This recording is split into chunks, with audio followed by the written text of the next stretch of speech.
Hey everybody, welcome to Dad's Den of Pop Culture, to another edition of Killer Serials, where I'm going through a bunch of old 1930s, 40s, maybe into the 50s serials from, Republic, Columbia, whoever, and especially with a focus on the superheroes. And so last time, the first one that I did was Captain Marvel, which was the first superhero serial that was ever done by Republic. And now we're going to take a look at the last superhero serial done by Republic, Captain America. Also one of the more expensive ones that they ever did. Went a little bit over budgets. But this was, so we're looking at the beginning and we're looking at the end. So Captain America. Well, we all know who Captain America is, don't we? It's, let's take a look. It's a guy that doesn't have any wings on his mask and is wearing a different belt. And okay, so let's get some of that out of the way. The Captain America serial is not a particularly good adaptation of the Captain America of the comic books. In fact, it is a terrible adaptation of the Captain America of the comic books. And there are a couple reasons for that. Primarily because it wasn't designed to be a Captain America serial. It was initially designed either as a sequel to the mysterious Dr. Satan, where the hero was called Copperhead, who was himself a substitute for Superman. That was supposed to be the first Superman serial. Or it was designed for a Fawcett character called Mr. Scarlet. Republic had already done a couple serials with Fawcett characters, Captain Marvel being one, Spy Smasher being another. And so this was going to be a third, but the character proved not to be very popular. So they might have just adapted the story to Captain Marvel. Now, Timely Comics complained that they'd gotten so many things wrong. And Republic said, well, you didn't give us sample pages that showed us any of that. And by the way, we can do anything we want. Hollywood folks. So we get a rather odd version of Captain America, especially when you consider it's 1944. We're in the middle of World War II, and Captain America is not going after Nazis. All right, go figure. Every other serial was going after Japanese saboteurs or Nazis, but not Captain America. So if we're kind of rating superhero serials, if accuracy is one of our things, man, this one comes in maybe at a 1 out of 5 at best. So the film, 1944, stars Dick Purcell as Captain America. He was kind of looking for a comeback, and people have noted he's a little bit chubby, which is nice because it means I get to see myself on screen. Well, I'm actually a lot chubby, but God bless him. He's in there and he was doing the stunt work, well, some of the stunt work. And sadly, a few months after the filming was complete and it was released, Dick Purcell passed away. And some people speculated that it was because the shoot was a little bit overtaxing. I don't know if that's true or not. But listen, he does a... If you don't look at this as, strangely enough, a Captain America project, and you look at it as an action serial, Dick Purcell did a nice job. Now, Captain America's secret identity in this one is Grant Gardner, a district attorney. Now, that Mr. Scarlet character I talked about, also a district attorney. It's one of the reasons it's thought maybe it was supposed to be a Mr. Scarlet serial. Also stars Lorna Gray as Gail Richards. She is Grant Gardner's secretary. George Lewis as Matson. David Johnson as Gruber. Gruber, you're going, oh, it's gonna be a Nazi. No, he's not really. He might be, but they don't really lean into anything like that.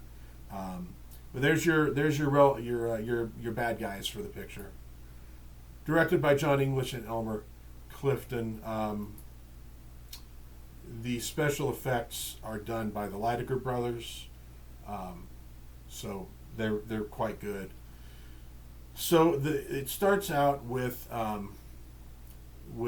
people dying of something called the Purple Death. all these different men are committing suicide. They're getting this call, etc. Who is behind it? Well, now in this serial, they don't really make it a mystery of who's doing this. And here we see somebody they get a scarab. The scarab has like, I don't know, like radio waves or something that kind of controls their minds and makes them kill themselves. And a beefy man gets on the news and lets everybody know what's happening. And so with all these deaths, Grant Gardner is brought in, and they hope that Captain America himself will perhaps join the fight to go after this mysterious villain called the Scarab, who's killing people with the Purple Death. And all these people have something in common. They were all part of an expedition to Mayan ruins. So there is a common thread. And the Scarab. So, the Scarab, his identity is not a secret to the audience, although it is a secret to the heroes. It is Dr. Maldor, a museum curator, who organized and headed the expedition and felt that the other members stole all the fame and fortune away from him. And so now he is bent on revenge.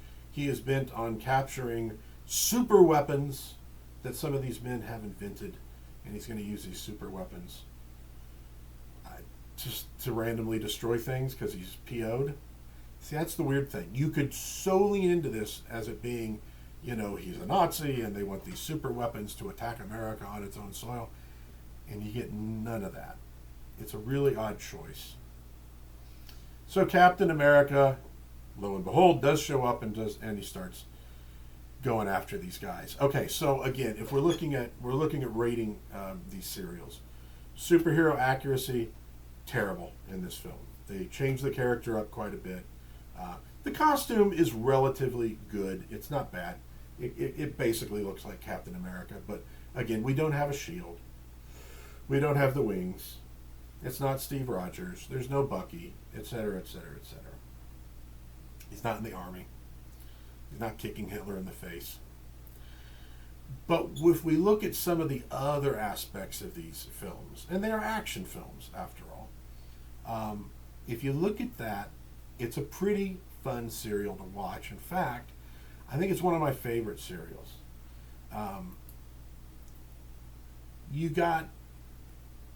So let's think of some other aspects that will make these things good. It has some great sci-fi contraptions. It has the early bits are him going after something called I might get this wrong, but it's called the electro vibrator. It was a different time, but it's kind of like that object that Tesla was going to invent that could create earthquakes, and so this Dr. Maldor is trying to get it again because it's not enough just to get revenge on the people that wronged you. I guess you need to just kill everybody and be a giant jerk. So he gets in there and he tracks them down and he's fighting them, and boom, you see it's in this building. It's in this tall building, and the building is getting shook around, and you see parts of it falling on him, and the building is falling apart. And how is he going to survive? This stuff's done really well. There's a lot of cool gadgets, a lot of fun gadgets in the thing.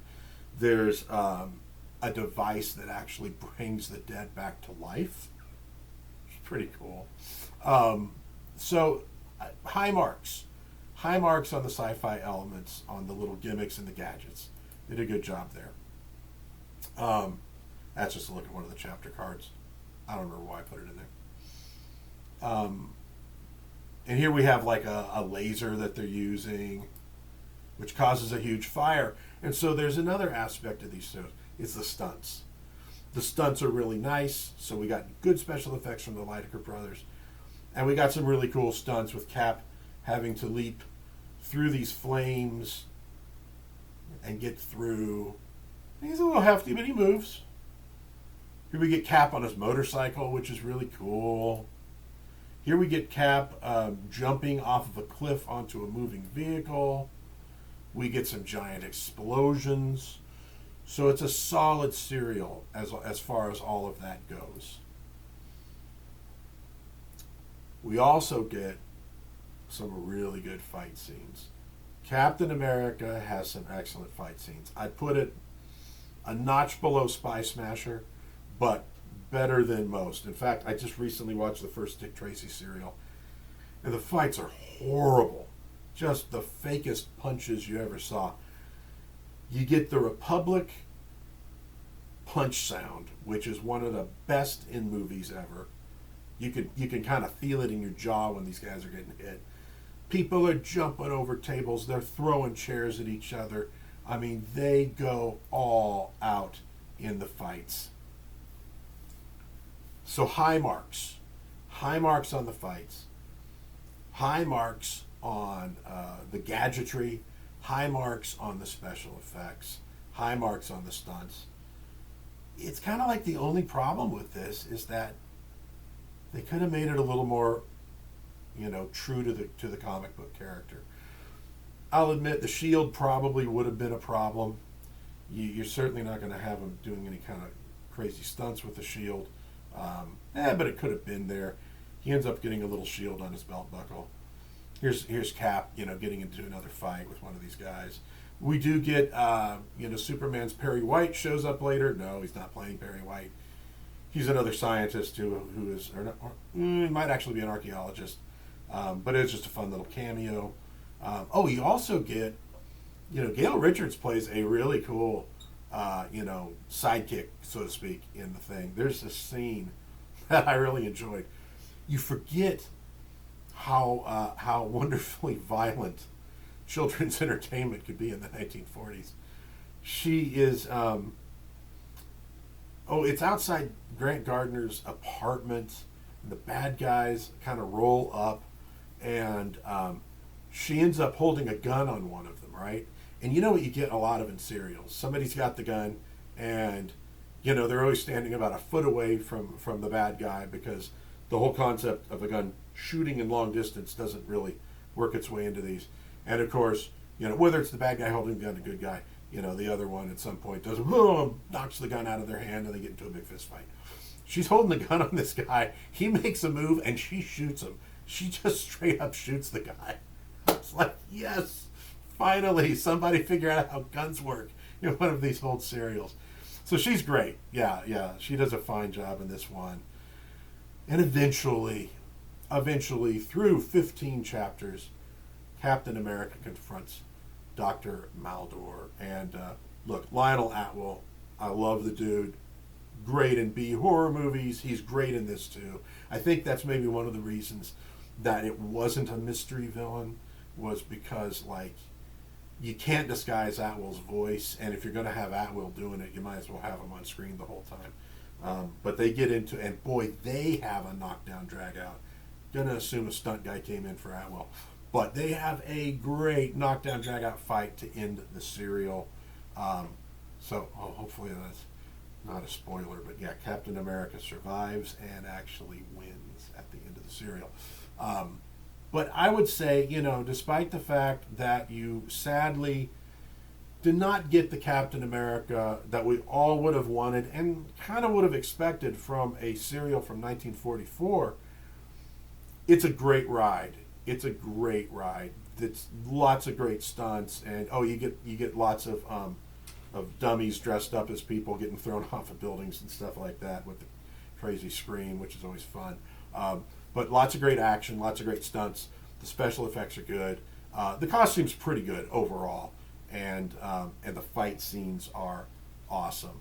So thumbs up to Captain America. You can't give it like a 10 out of 10 because of some of those inaccuracies, but for just an enjoyable watch, if you want to watch an episode a day in the afternoon, or even maybe binge it, I'd highly suggest it. I think it's a good serial. It is in fact a killer serial.